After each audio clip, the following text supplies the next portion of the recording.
જય શ્રી કૃષ્ણ, જય દ્વારકાધીશ મિત્રો. આજે આપણે અધ્યાય 18નો 37મો શ્લોક સમજીશું.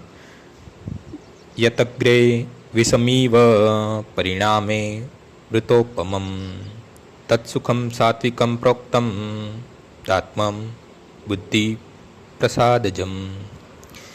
જે શરૂઆતમાં ઝેર જેવું લાગે છે પરંતુ અંતે અમૃત સમાન હોય છે તથા મનુષ્યમાં આત્મ સાક્ષાત્કાર જાગૃત કરે છે, તે સાત્વિક સુખ હોય છે. આત્મ સાક્ષાત્કારની સાધનામાં મનુષ્ય મન તથા ઇન્દ્રિયોને વશમાં કરવા તથા મનને આત્મકેન્દ્રિત કરવા માટે અનેક પ્રકારના નીતિ નિયમોનું પાલન કરવું પડે છે.